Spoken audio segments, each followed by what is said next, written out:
ጸሎታ ወበረከታ ያሃሎ ምስለ ኩልነ ሕዝበ ክርስቲያን ለዓለመ ዓለም።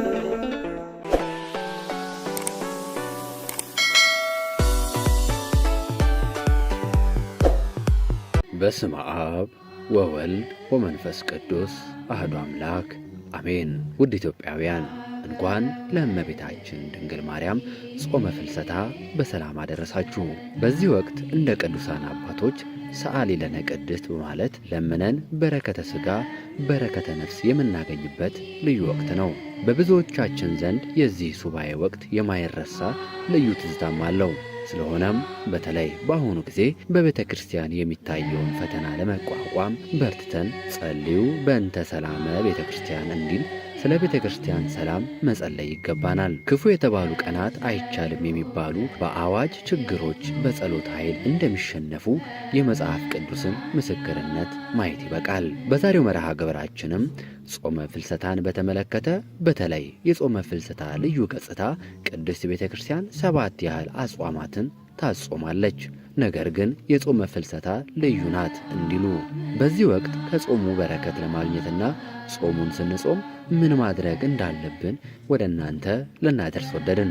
ፍልሰታ ማለት ፈለሰ፣ ተሰደደ፣ ተጓዘ፣ ከአንድ ቦታ ወደ ሌላ ቦታ ሄደ ከሚለው የግስ ግስ የተገኘ ቃል ሲሆን ኢትዮጵያዊ ሊቅ ቅዱስ ያሬድ ድንግል ማርያም ከሚያልፈው ዓለም ወደ ማያልፈው ዓለም ከምድር ሕይወት ወደ ሰማያዊ ሕይወት ተሻገረች በማለት ፍልሰታ የሚለውን ቃል ትርጓሜ አመስጥሮ ገልጾታል።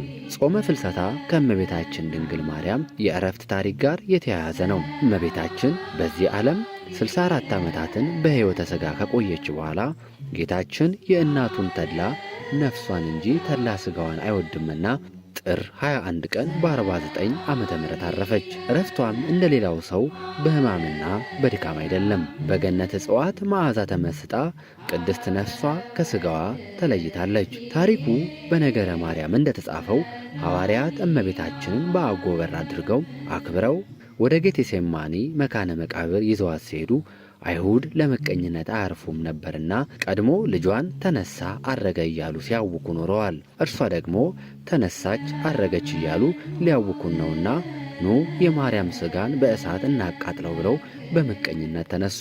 ከመካከላቸው አንድ ታውፋንያ የሚባል አይሁዳዊ ከሐዋርያት እጅ ለመንጠቅ ዘሎ ሄዶ የአልጋውን ሸንኮር ሲይዝ የታዘዘ መልአክ በረቀቀ ሰይፉ እጆቹን ቆረጠው።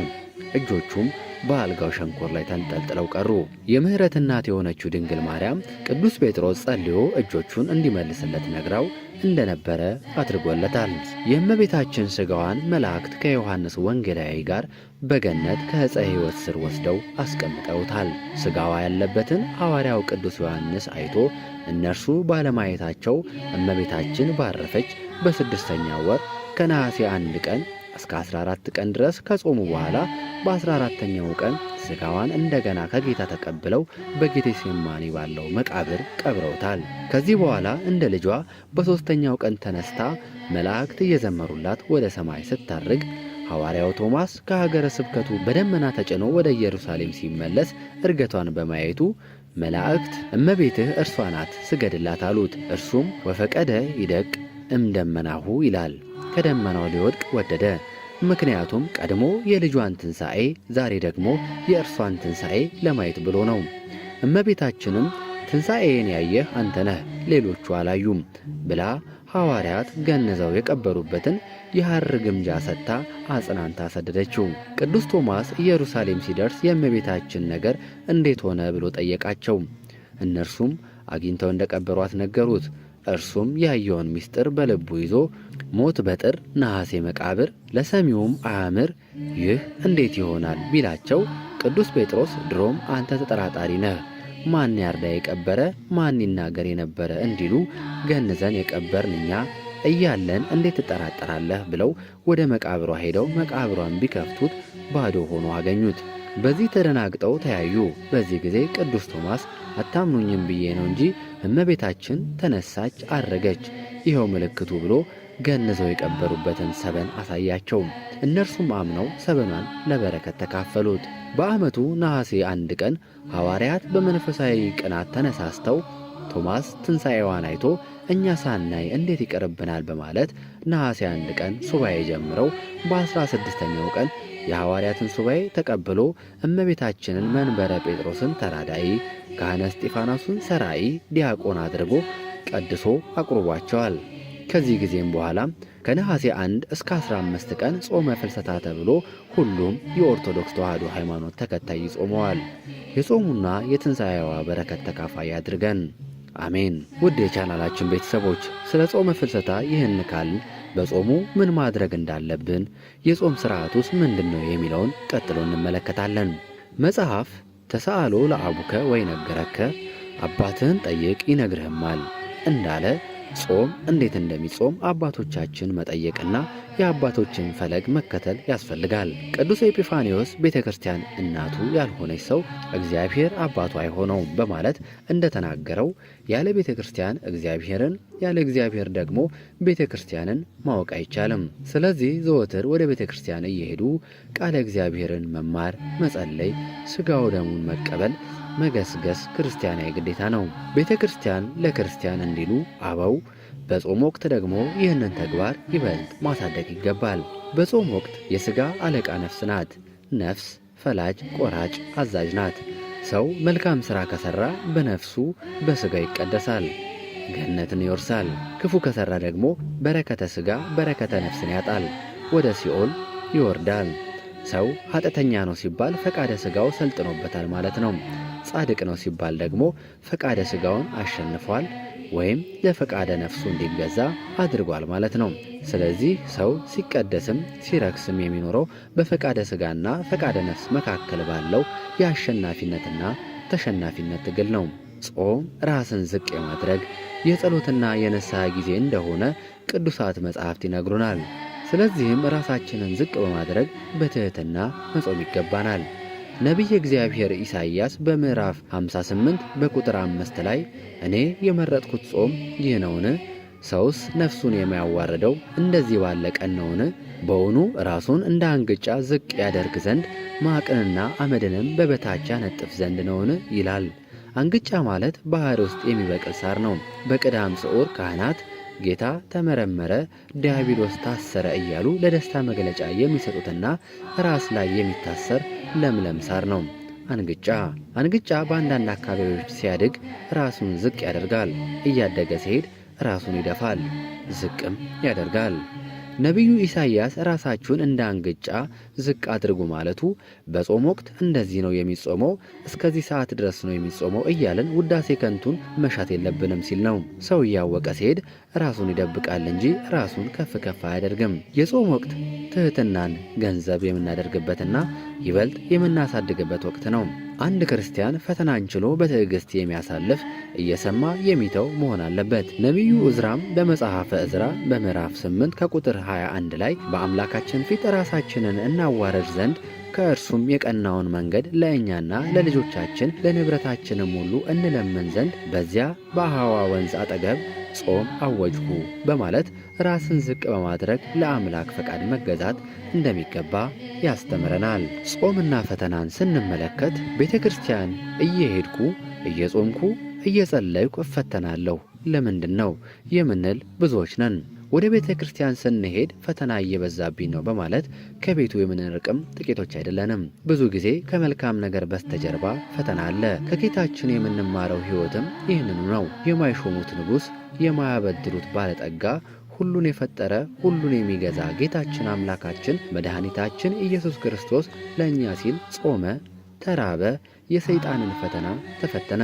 በእኛ ላይም ብዙ ፈተና ቢመጣብን ለምን ያስደንቃል? ቅዱስ ዳዊት ነፍሴን በጾም አመረርኋት ለስድብም ሆነብኝ ይላል። በክርስትና ሕይወቱ የሚበረታ ሰው ይሰደዳል፣ ይሸነገላል፣ ፈተና ይበዛበታል። በዚህ ጊዜ ለሚያሳድዱ ጾምላቸው በማለት ቅዱሳን ሐዋርያት እንዳዘዙን ለሚያሳድዱን መጾም መጸለይ ይኖርብናል። ክርስትና ሲገፉ መግፋት አይደለምና በረከታቸው ይደርብንና ብፁዕ አቡነ በርናባስ ከቤተ ክርስቲያን የተጠጋ እንኳን ሰው ዛፍ ይለመልማል ይሉ ነበር። እግዚአብሔር አባታችን ቤተ ክርስቲያን እናታችን ብሎ የሚኖር ሰው ፈተና በየጊዜው ቢገጥመው መጨረሻው ያማረ ነው።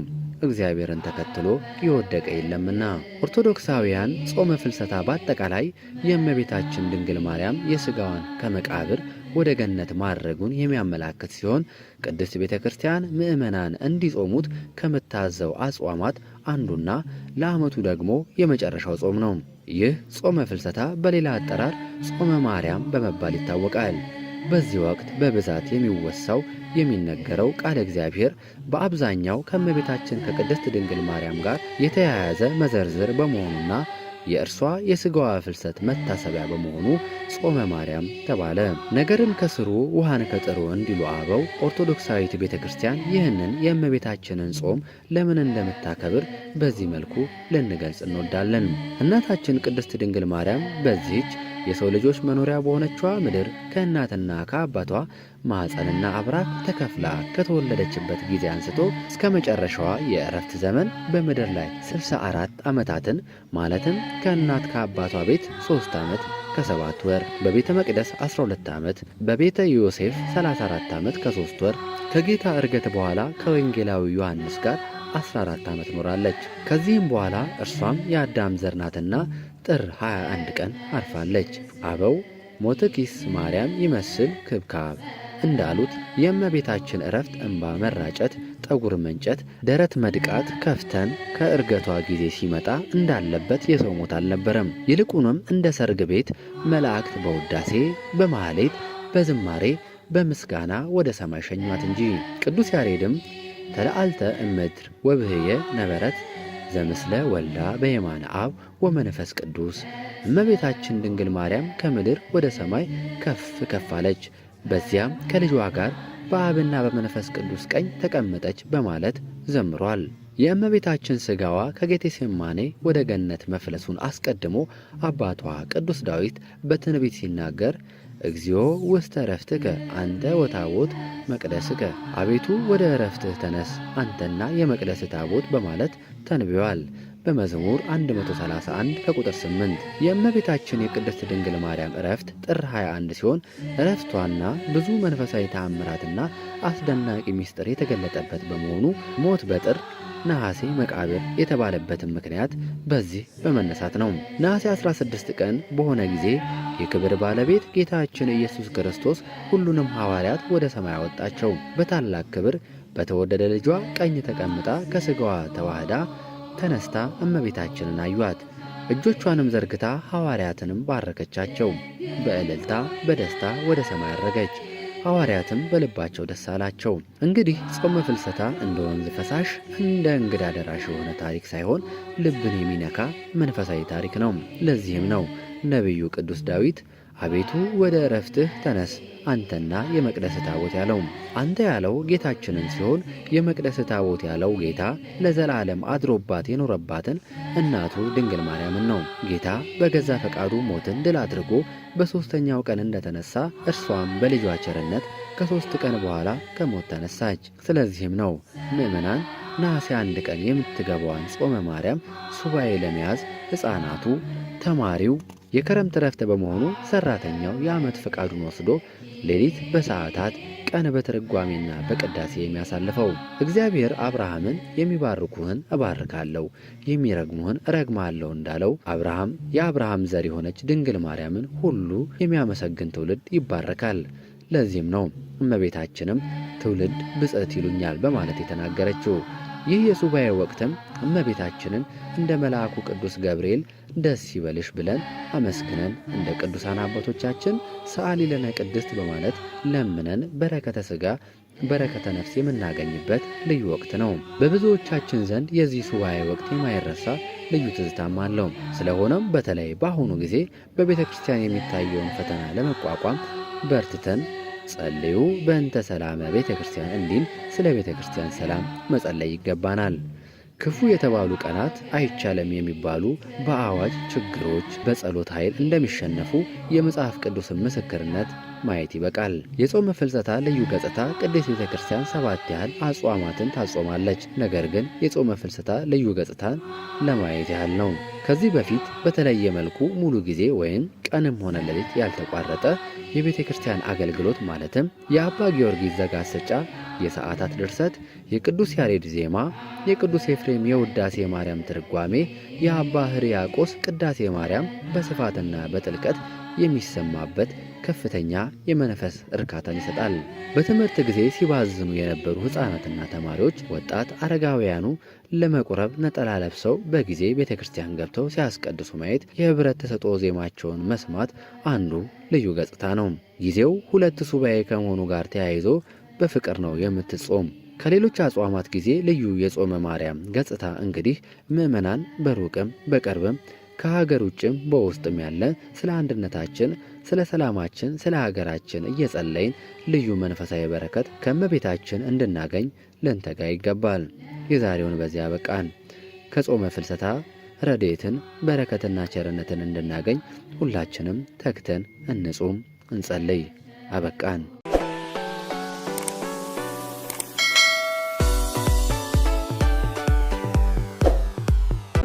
ጸሎታ ወበረከታ ያሃሎ ምስለ ኩልነ ሕዝበ ክርስቲያን ለዓለመ ዓለም